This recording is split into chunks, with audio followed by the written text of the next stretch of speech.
Fala galera, bem-vindos a mais uma aula de história e hoje o nosso tema ele é o Egito Antigo e o Grande Rio Nilo.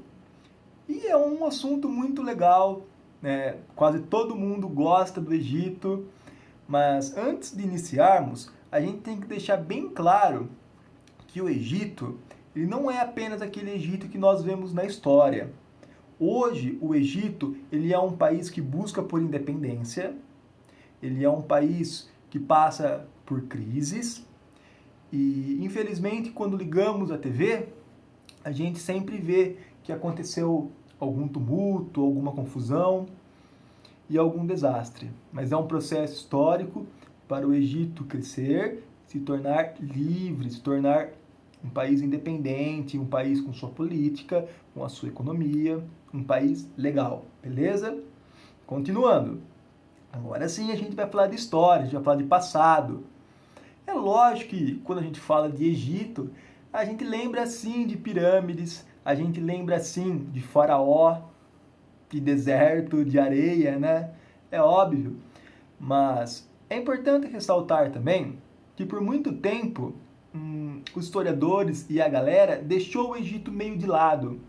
E ele volta à tona no século XIX, com o imperador francês, super conhecido, né? Napoleão Bonaparte, que ele era super fã dos artigos raros do Egito.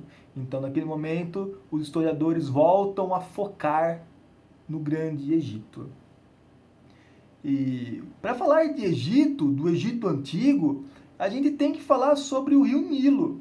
O Rio Nilo ele foi muito importante para o Grande Egito. Por quê? É simples, beleza? Eu não tenho supermercado, não tenho padaria, não tenho doceria, eu não tinha como ir lá e comprar o meu alimento. Então, nesse momento, como que eu consigo me alimentar? É através da caça e também através da agricultura. Eu consigo ter agricultura se as terras não são férteis? Não, eu não consigo. Então é aí que entra a importância do Rio Nilo. O Rio Nilo, quando transbordava, deixava as terras do Egito férteis. É simples. Se as terras são férteis, eu consigo o quê? Plantar. Se eu cuidar, vai crescer. E se crescer, eu vou colher. E vou o quê? Me alimentar, obviamente. Então, o grande Rio Nilo, ele é importantíssimo para o Egito prosperar. Também pelo comércio e também pelo calendário. Como assim pelo calendário? Tinha uma folhinha lá? Não. Mas em certas épocas do ano, o Nilo transbordava. Em outras épocas do ano, ele voltava ao seu fluxo normal. Os egípcios desse período, eles acreditavam que o rio Nilo transbordava pela vontade dos deuses. Mas calma, isso é totalmente normal para a época. É o que eles achavam. Porém, é importante você saber que, mesmo o Egito sendo em grande parte seco, a nascente do rio Nilo acontecia em um lugar tropical, onde sempre chovia. Então, se está chovendo na nascente, é óbvio que o fluxo de água vai aumentar e ela vai transbordar. E quando ela transbordar, vai acontecer todo aquele processo que a gente falou no começo. Beleza?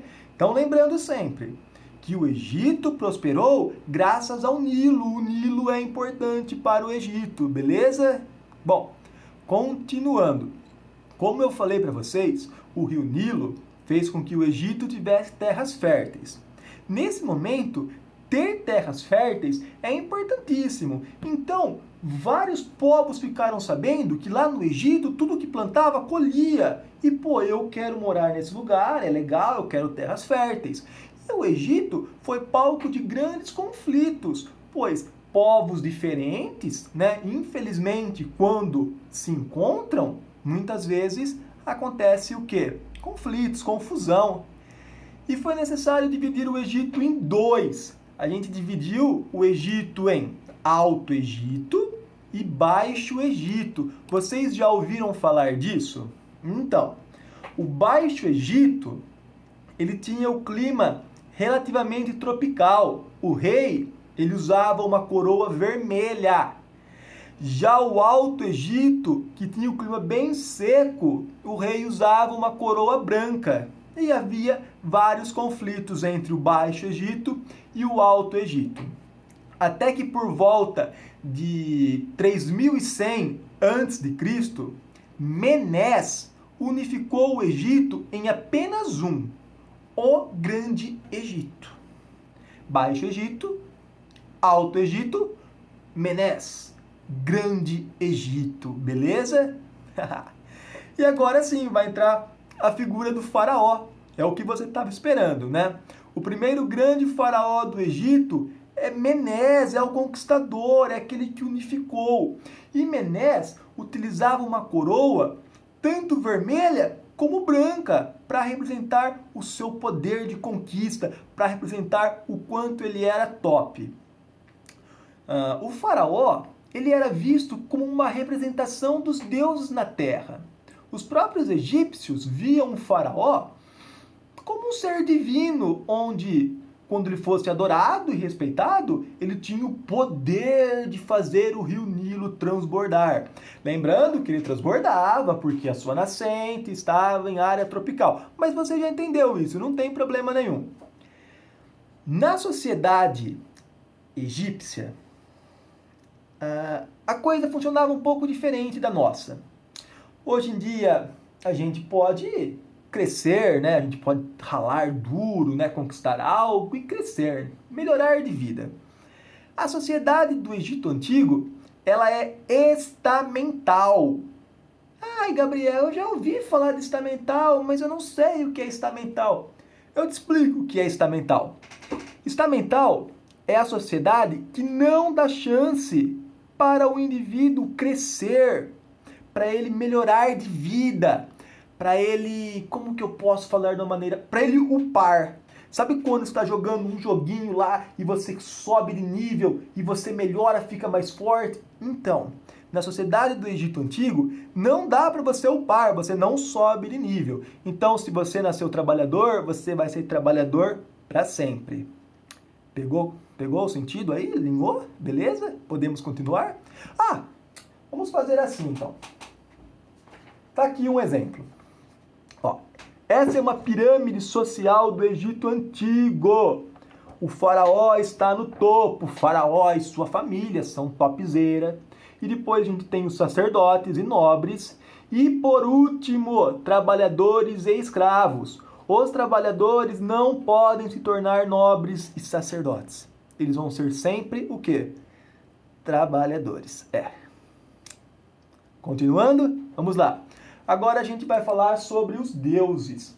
Bom, eu acho que a mitologia egípcia é muito show de bola.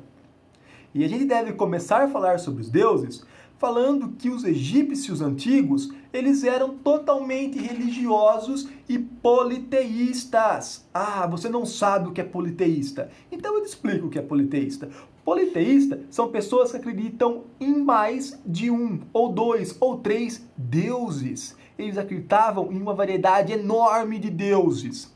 E esses deuses, eles entram em uma categoria que nós chamamos de antropozoomorfismo. Como assim, Gabriel?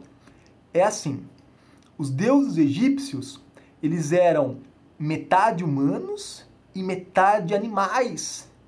Sim, é muito legal. Estranho, mas é legal.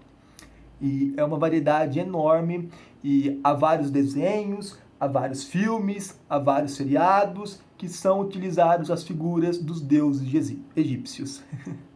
Bom, essa é a nossa videoaula de hoje sobre o Egito. Esses são os princípios básicos e a gente se vê na próxima aula. Galera, um abraço, é nóis, fiquem com Deus, até mais!